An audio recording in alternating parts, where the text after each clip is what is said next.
Welcome to another edition of the Fired Up for Friday podcast, the podcast letting you know what has me fired up for this Friday, August 28th, 2026. This is the biggest episode I have going yet, so hopefully you guys stick with me because there's a ton of heavy. We got thrash metal, death metal, doom metal, black metal, and so many of each kind.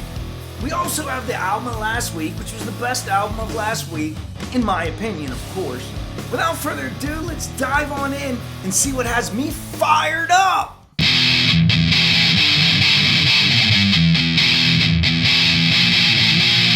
Salem, Massachusetts, especially since fall's on its way, reminds me of the dark, the haunting, the occult. The ghosts that haunt yesterday's past. No matter how long yesterday was, some of those witch trials were like a lot of yesterdays ago. When I pressed play on the newest album by the Salem Sinners and Earthlore, I expected immediately heavily distorted doom. But I was pleasantly surprised when I was met with one bright riff welcoming me to an album that damn near possessed my ears. As Earthlore's newest full-length, Within the Earth, feels somewhat otherworldly. Within the Earth has as many influences and atmospheres that remind me of bands like Elder, Howling Giant, Caius to Mastodon, and those similar stoner rock doom psychedelic tones. From soaring riffs to chugging grooves, each member of this band pulls your ear in a different direction, which was also unexpected, and I've never been so happy to be so damn lost in my life. And whether it's that psych rock or that doom metal, there's so much on here with everything in between, but those chugging moments had me elated, unfolding and evolving ever so organically. These thickened tones sit clear in the mix, being nicely separated, and the production highlights that grit and soul that just oozes from your speakers. Now, my only complaint about this album was my wife and kids were home when I was listening to this, so I couldn't really crank it up properly. But they have to leave at some point, and if I lock them out, and I'm giving this an 85 as it sits somewhere between doom and psych and about right in the middle. And I really enjoyed this, really enjoyed this album. This is for fans of Green Lung, Sergeant, Thunderhoof, Windhand, and so many of them doom and stoner rock bands. Especially if you're a fan of Elder and Howling Giant. I can't stress those two enough. I love this album. Go check it out.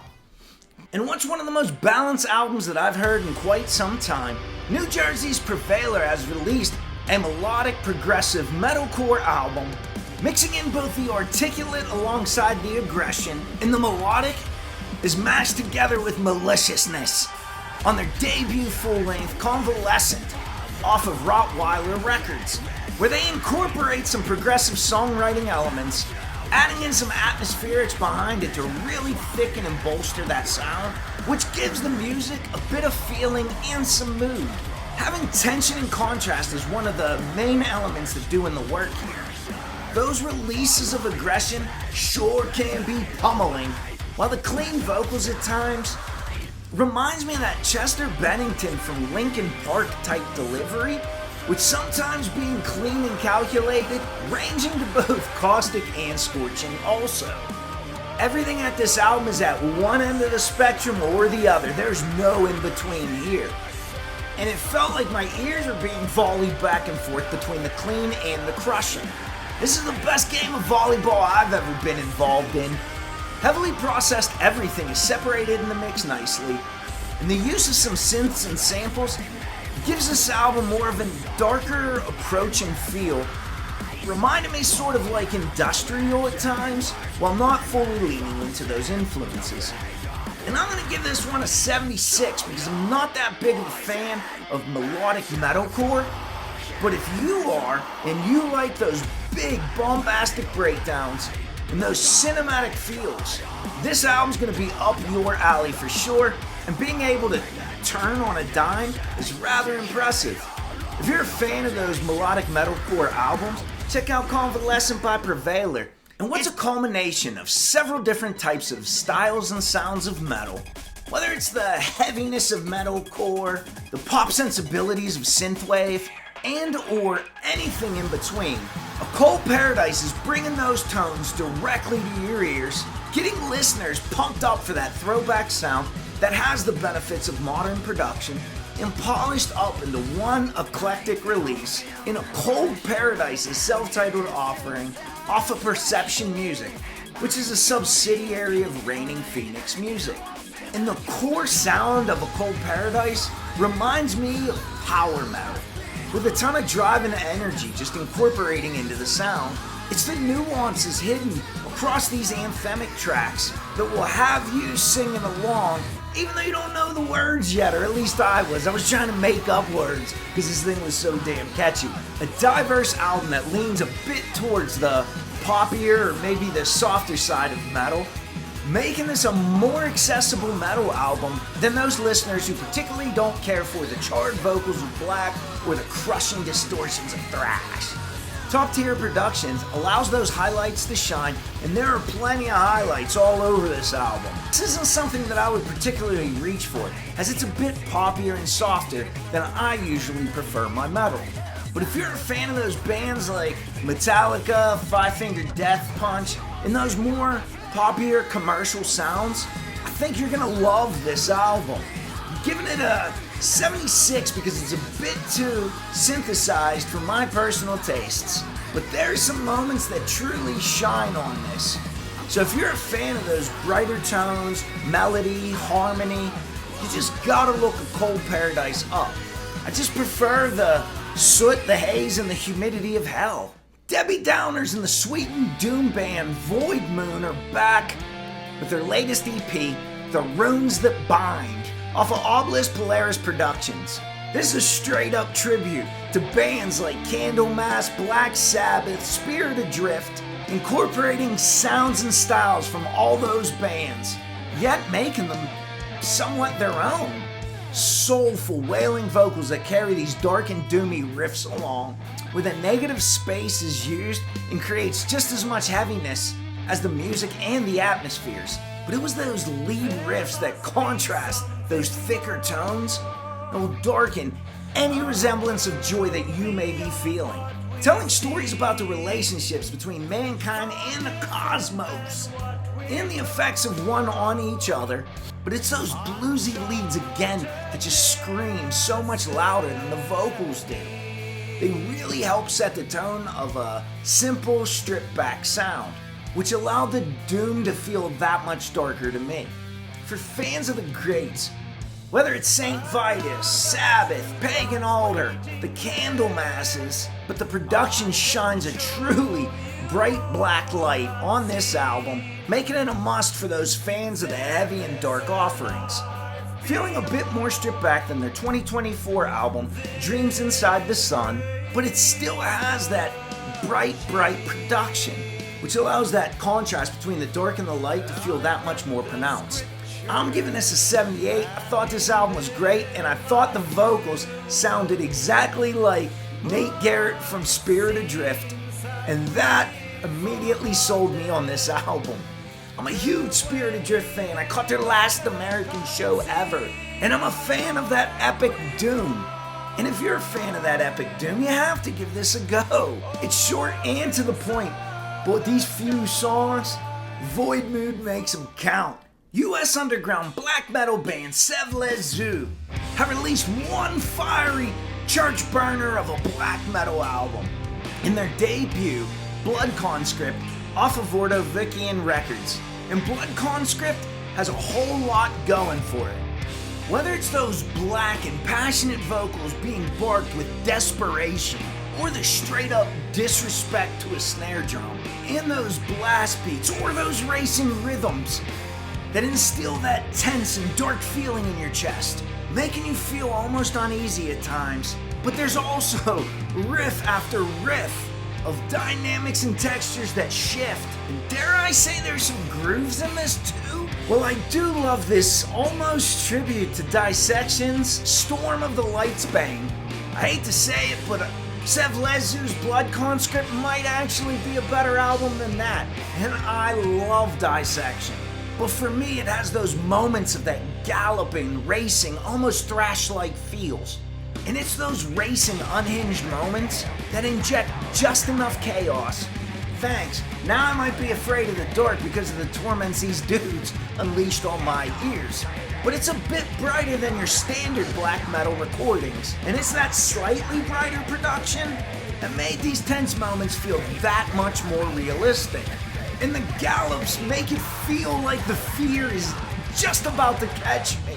Blood Conscript has the perfect balance of sinister and grooves, and it's extremely hard for me not to bang my head while this album is on. And while I listen to this a handful of times, I feel it wasn't enough to get totally familiar with it. So I'm going to give this an 85, but that's slightly on the conservative side. This album's great, I just didn't have enough time to spend with it. But the good news is it's not going anywhere, it's going to be here forever, so I can listen to it as many times as I want. And I think you should too. This next album, you get some doom, some psych rock, some stoner metal, and some sexy ass seductive vocals. On the newest full-length release, Till Glömskan adds some fucking Oblivionem.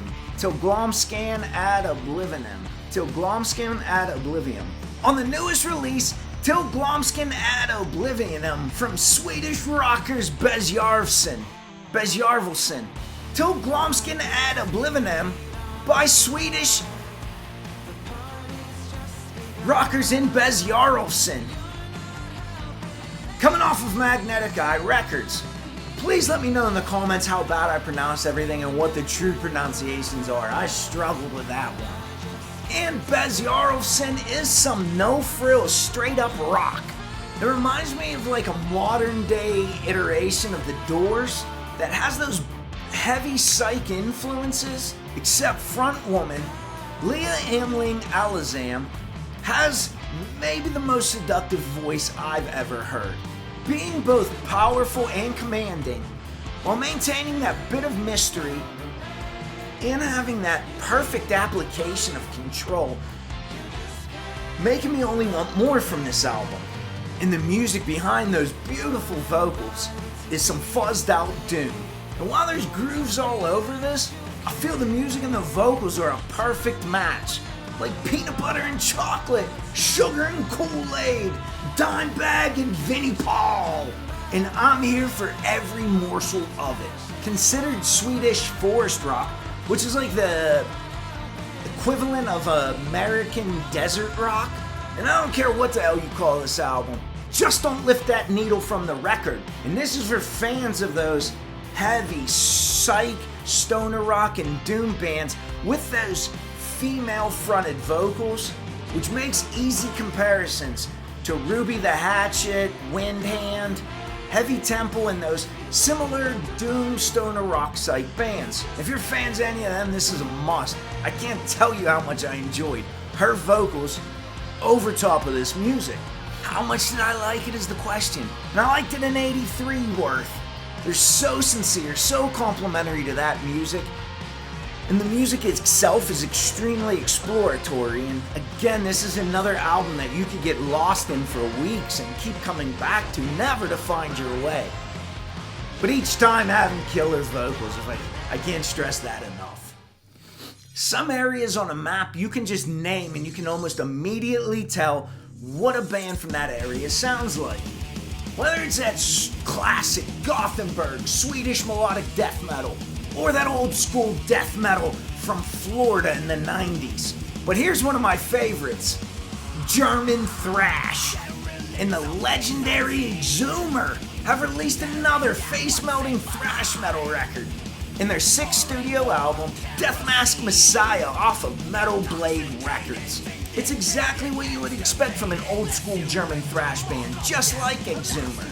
That old school speed and violence is there, but with the updated production of today, shines a spotlight on that speed and production onto the viciousness of this newest release. While that low end's trying its best to keep that time, it feels like the string section wants to push this album faster and faster. And for someone who loves like 400 or 500 beats a minute, let's go! This album was great.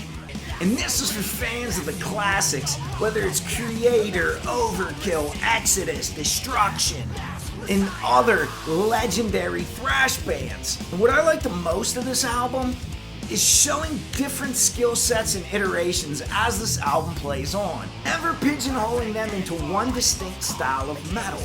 At times they're just straight up speed metal, like early Pleasure to Kill Creator, but there's some of those mid-tempo slowed down grooves that remind me of those killer albums I also enjoyed from Creator, like Hey Dude Borealis, that has that more grandiose sound. And it's quite easy to compare Exumer to Destruction, Creator, but it's Exumer that has that take no prisoners attack. Never relenting, just destruction at different speeds. Guitars are savage, speed, riffs, tones that are absolute addiction.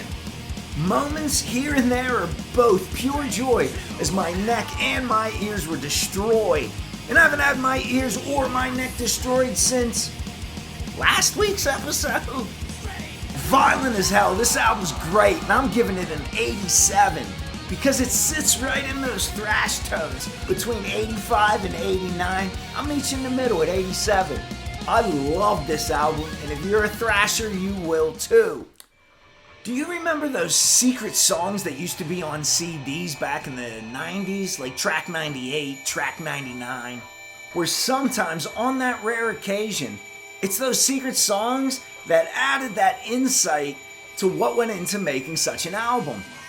But the sludge rockers in Coward Kill Coward started their newest album off with a secret song.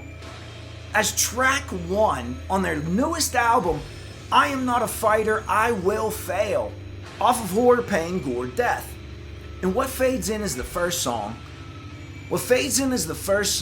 Please, I'm trying my hardest, explains the frustrations, the feelings of inadequacy.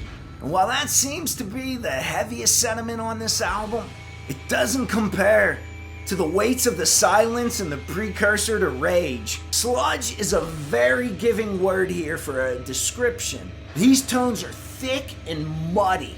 Intention does a lot of the work keeping this album weighty, which immediately brings thoughts of bands like Neurosis and Sumac to mind, maybe even some Blout aus Nord, as some noise moments are kinda mixed in with this a bit.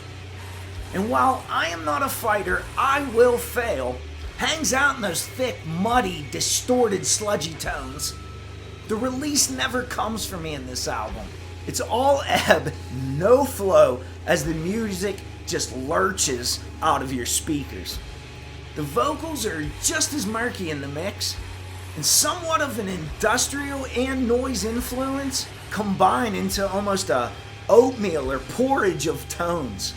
I can't stress how thick and saturated these tones are, and while this is a bit too abrasive for my personal tastes, but if you're a fan of that sludge bordering on noise and those darker industrial style tones, you're gonna love this. I'm giving this a 74, but Neurosis is my kryptonite, and I'm not a big fan of Sumac either. So if you love that tension, you're gonna have this way higher than me. But I'm warning you, you might have some nightmares after listening to this one. I did.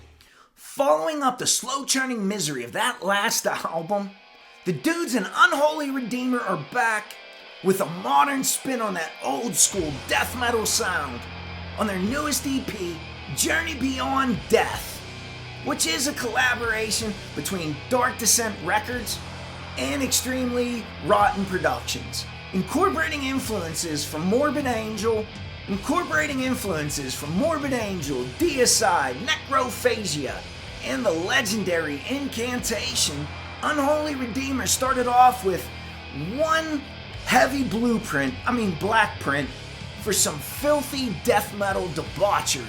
Guitar tones are king and thick as hell, one saturating sound.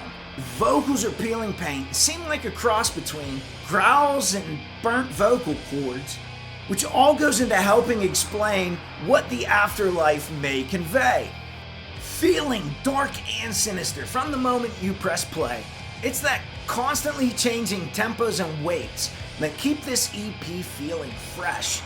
As everything else on this album feels, well, dead as a doornail. It's a death metal album, why wouldn't it be dead? Unholy Redeemer killed it on this one. A lot of death and killing and murder on this thing. I'm giving this another 8666. This is a true neck wrecker, and for fans of those classics, the deicides, the obituaries, the legends. New Zealand black and metal band Immiserator has released their debut effort, Blight of Subsistence, off of Apocalyptic Witchcraft Records. Immiserator is the project of the Old Throne member Harrison Mackenzie, and the album, Blight of Subsistence, is exactly what black and death should be. Mixing those cold and haunting feels of black metal, the epic and crushing weights of doom, and those disorienting distortions of death metal. This album feels more like a seance invoking the spirits of yesteryears, constant tempo changes and sinister atmospherics, and the chemistry between instruments is definitely there, as Harrison played them all. Why wouldn't there be chemistry? It's a one-man project, and Harrison is laser focused on creating Hitchcock-worthy soundscapes. Everything's done well on this album, and before you listen to this, I would suggest maybe checking your doors, make sure they're shut and locked. I know I did. Those are some things you might want to wrap up before putting this slab of wax on the turntable. For being a debut, this is a top-tier debut, full of chaos, confusion, evil feels, and most importantly, that sinister. I love the sinister this week. I'm giving the Blight of Subsistence an 83. But if I spent more time with this, it might have been quite a bit higher. But you see how many albums we have to get through this week? It's a busy ass week, and I just didn't have time to get through as many listens as I normally do. For those of you who know me, I love thrash. But the more I hear black and thrash, the more I think I like it than your run-of-the-mill old-school thrash. And for those of you who don't know, black and thrash incorporates a lot of the elements of black metal into those traditional thrash metal sounds. Whether it's the tremolo picked riff, the lower lo-fi production, or those blackened, raspy, chaotic vocals, it's those that really put a smile on my face. Bands like Midnight, Venom, Enforced, and Power Trip are some of my favorites. The Maryland Thrashers in Ninth Realm are quickly climbing that list of favorites with their sophomore effort, Damnation's Veil, off of Transcending Obscurity Records. And Damnation's Veil is a mix of black and thrash, or maybe death and thrash. But this is brutal, speedy, and an all-out assault on your neck and ears. Moments of those classic 90s death metal tones that have some speed and thrash intensity. And with a savage vocal performance tying all this together, truly a neck wrecker of a thrash album.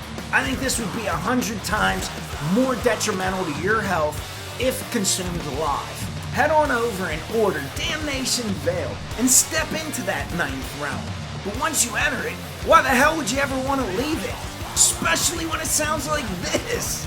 I'm giving this album an 88 and a stiff warning. Do not listen to this album while you're driving. At least I don't recommend it. Decision making might be slightly impacted while you're listening to this album. This album brings a need for speed. London, England has one of the biggest clocks in the world, and it's that level of precision that's needed to bring the newest EP, May Misery Befall You, from the technical death metal band PerpetualParadox, off of Bleeding Art Collective. 5 songs that get straight to the point, and what a sharp point that is, as PerpetualParadox releases diabolical death metal with songs titled Smell of Rot, Source of Hate, and the ever-romantic Bound and Strangled by a Black Snake, which by the look of it, seems like I had the last laugh on that one. With moments of refinement, artistic outros, and precision-packed powerhouses of songs, PerpetualParadox make sure these 5 songs hit their mark, as there's no time for filler or fluff here. Tight riffs with cathartic releases, and I get some Machine Head meets Black Dahlia murder type feels, And what a clutch combination of a kill zone those two are. And if this is what misery sounds like, please let that misery befall me. This EP was great, using those brief palate cleansing moments to provide a bit of contrast, making those heavier technical deluge moments that much more crushing and weighty, giving Perpetual Paradox another weapon in their arsenal. By the sound of it, they don't really need it. This one's for fans of bands like Lamb of God, Fit for an Autopsy, and those death metal bands that can show technical prowess at times, alongside of that mix of death and metalcore and whatever else these dudes end up throwing at you. Oddly, it was the required participation in the theology class that turned me into an atheist. When I saw Dreamwell's newest album, Hymns for the Denial of God, coming off of Prosthetic Records, I was immediately intrigued. While musically I was just as interested, as I heard influences from bands and sounds that I used to listen to years ago. And Dreamwell's take on them, the emo, the screamo, the metalcore, and after several listens, I'm still unsure what my favorite part of this album was. Was it those unhinged vocals that reminded me of bands like Poison the Well, Shy Halud, and those classic screamo sounds? But it also mixed in some of those softer cleans from bands like Taking Back Sunday, Thrice, maybe Thursday. And while all that was definitely attention grabbing, it was the music behind that was perfection. It ebbed and flowed. It had tension and release. Pure mayhem in the most controlled, chaotic fashion of it. All while screaming vocals had me questioning the ideas of organizations such as religions and governments. And whether it's the transforming of religions and spirituality to fit your own needs, or maybe it's just the denial of God in a traditional sense, or is it the blind belief in a political leader who at this point is anything but leadership? At what point is man ruining these institutions, or are these institutions starting to ruin man? This album had me questioning it all. And I would love to hear your thoughts. Are we destroying institutions, or are institutions destroying us? Can it be both? I don't know, this album got me thinking crazy. I listened to it a few times, and I even reached out and interviewed Dreamwell. That'll be coming in the next couple weeks. This album is immediately classic, nostalgic, and is definitely badass. If you're a fan like me of those early days of hardcore, metalcore, screamo, or maybe even emo itself, pretty sure you're gonna love the hell out of it. At least I did. And I'm giving this an 84, as it reminds me of all those tones I loved way back in 2004. And what an effort this album was. Bravo, boys, bravo. And now, the album of last week. Sometimes a sound can be nostalgic and immediately transport me to better times, better days of my youth. And that's what the Rippers and Speedstroke did on their newest full-length, Damage Control off of Scarlet Records. And Speedstroke mixes in that passion, the fury, the guitar tones of the 80s. Greats like George Lynch, Warren DeMartini, and even Joe Satriani, Steve Vai. There's bright tones all over this. And with a vocalist who reminds me of John Bush from Armored Saint, Anthrax, and about 30 other bands. It's these combinations that really take this album from good to great for me.